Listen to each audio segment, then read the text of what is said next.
जी, मंच पर उपस्थित श्रीमती राम कुमारी मौर्य जी, अम्बरीश रावत जी, शील रतन मिहिर जी,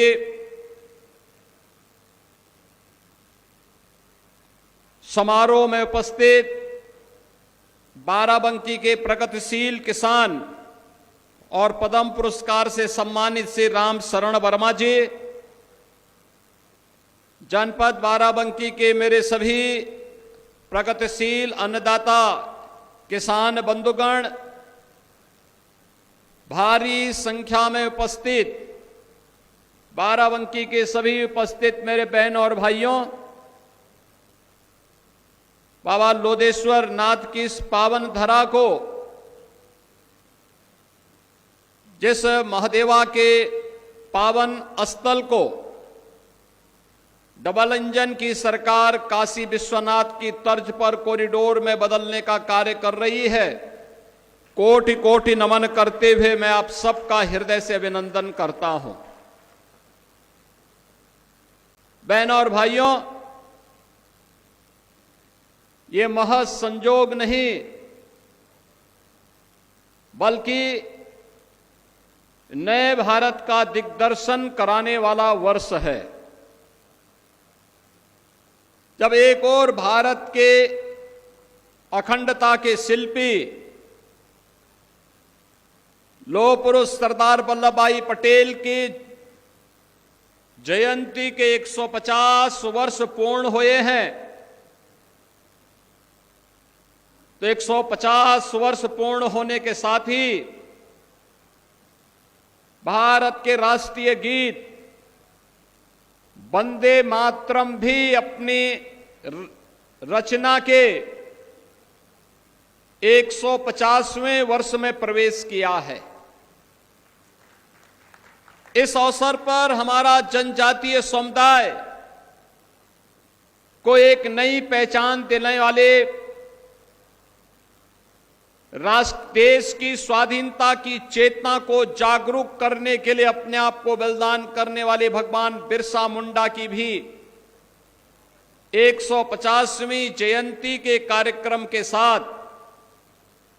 पूरे देशवासियों को जोड़ने का सौभाग्य प्राप्त हो रहा है। यह वर्ष भारत के गणतंत्र के,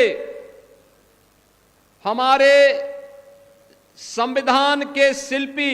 बाबा साहब डॉक्टर भीमराव अंबेडकर के द्वारा जो संविधान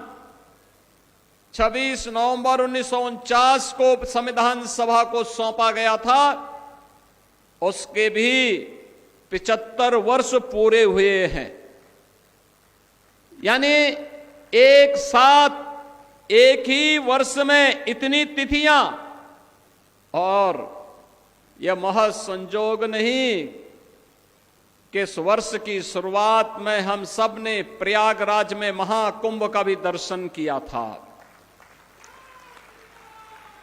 और अभी 25 नवंबर को अयोध्या में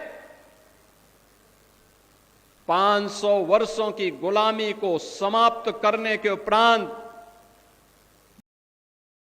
भगवान श्री राम के भव्य मंदिर निर्माण के उपरांत अब उस पर भगवा केसरिया झंडा लहराता हुआ दिखाई देगा। 25 नवंबर को प्रधानमंत्री मोदी जी का आगमन स्वयं भी अयोध्या की धरती पर होने जा रहा है। इस अवसर पर यह मेरा सौभाग्य है कि लौह पुरुष सरदार वल्लभ भाई पटेल की जयंती के अवसर पर आयोजित इस एकता यात्रा के दौरान कुर्सी विधानसभा क्षेत्र की इस यात्रा में शुभारंभ करने और बाराबंकी के नागरिकों को 1734 करोड़ रुपए के विकास कार्यों का उपहार प्रदान करने का अवसर मुझे प्राप्त हो रहा है। मैं इन सभी योजनाओं की, परियोजनाओं के प्रयास के लिए मंचस्थ जनप्रतिनिधियों को, यहां के विधायक, यहां के जिला पंचायत अध्यक्ष, विधान परिषद सदस्य और अन्य सभी जनप्रतिनिधियों को हृदय से धन्यवाद देते हुए पूरे बाराबंकी वासियों को मैं इन सभी परियोजनाओं की बधाई देता हूं, अपनी शुभकामनाएं भी देता हूं। बहनों और भाइयों, जब हम स्वतंत्र भारत की बात करते हैं,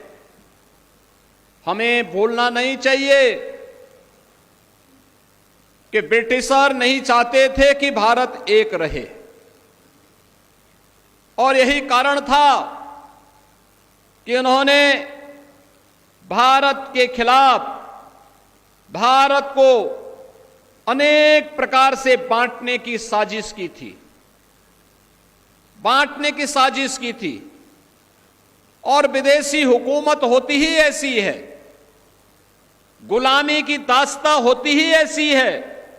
वे आपको कमजोर करेंगे, आपको बांटने का काम करेंगे, आपकी एकता को छिन्न भिन्न करने का काम करेंगे, भाई को भाई से लड़ाने का काम करेंगे। यही मुगल काल में होता था, और यही ब्रिटिश सरकार भी भारत के अंदर करती थी। जो भारत लाखों हजारों वर्षों से एक रहा हो, अखंड रहा हो, लगातार ब्रिटिश कालखंड में उसके एक एक टुकड़े उससे अलग होते गए, और सबसे दुर्भाग्यपूर्ण विभाजन 14 अगस्त 1947 का था, जब भारत की दो भुजाओं को भारत से पृथक करके भारत पर एक बड़ी चोट ब्रिटिशर ने की थी। उनकी मंशा थी कि भारत को हम अलग अलग भागों में, अनेक भागों में विभाजित कर दें, जिससे भारत के नागरिकों के मन में एक खिन्नता पैदा हो कि भारत एक नहीं रह सकता। बहनों और भाइयों, ब्रिटिश सरकार ने कहा, उस समय घोषणा की थी कि भारत को हम आजाद करने वाले हैं, लेकिन भारत की आजादी की शर्त उन्होंने रखी कि भारत को दो भागों में बांटेंगे। देशी रियासतों को ये छूट देंगे कि उनकी मर्जी हो भारत में शामिल हो, उनकी मर्जी हो पाकिस्तान में शामिल हो, या उनकी मर्जी वे अपने स्वतंत्र अस्तित्व को भी बनाए रख सकते हैं। लेकिन बहनों और भाइयों, ये लौह पुरुष सरदार वल्लभ भाई पटेल की सूझबूझ थी, उनका दृढ़ निश्चय था, दृढ़ संकल्प था कि भारत की 563 रियासतों को शांतिपूर्ण तरीके से उन्होंने भारत का हिस्सा बना करके वर्तमान भारत की शिल्पी के रूप में भारत के नागरिकों के दिल में राज कर दिया। याद करिए, उस समय जूनागढ़ का नवाब और हैदराबाद का निजाम, वे भारत गणराज्य में शामिल नहीं होना चाहते थे, आनाकानी कर रहे थे, वे स्वयं का स्वतंत्र अस्तित्व बनाए रखना चाहते थे। लौह पुरुष सरदार वल्लभ भाई पटेल ने कहा उस समय इन दोनों से, कहा कि भाई बातों से मानोगे नहीं तो हमारे पास दूसरे भी तरीके हैं। और दूसरा तरीके की आने की बात क्या हुई कि हैदराबाद का निजाम हो या जूनागढ़ का नवाब, दोनों भाग करके पाकिस्तान चले गए। बहनों और भाइयों, आपके बगल में मोहम्मदाबाद भी है। यह आंखों को खोलने वाला होना चाहिए। उन सेकुलरिस्टों के आंखों में जहां धूल झोंकी हुई है, उनको बताइए यही मोहम्मदाबाद का नवाब था जो मुस्लिम लीग का कोषाध्यक्ष बन करके पाकिस्तान के लिए पूरी धनराशि उपलब्ध करवाता था। संपत्ति भारत की, और भारत की संपत्ति को भारत के खिलाफ, भारत को तोड़ने के खिलाफ कैसे इस्तेमाल किया जा रहा था, ये बगल में 5 किलोमीटर की दूरी पर आपकी मोहम्मदाबाद है, और उसके द्वारा जो शरारत की जा रही थी, और वह भाग करके पाकिस्तान भी चला गया था। वह पाकिस्तान भी चला गया था। आज भले ही जब पाकिस्तान में दुर्गति हुई आज भले ही उसके वर्तमान के वंशज फिर से भारत के अंदर हाथ पैर मार रहे हो, लेकिन ये पूरी की पूरी प्रॉपर्टी शत्रु संपत्ति है और शत्रु संपत्ति पर किसी भी शत्रु का अधिकार नहीं, बल्कि भारत के नागरिकों का अधिकार है, भारत की सरकार का अधिकार है। बहन और भाइयों, राष्ट्रीय एकता ये केवल एक शब्द नहीं, हम सबकी आन बान और शान है, हमारा अस्तित्व है, हमारा और आने वाली पीढ़ी का भविष्य है। हम आने वाली पीढ़ी को कैसा भविष्य देना चाहते हैं, यह देखने के लिए इस प्रकार की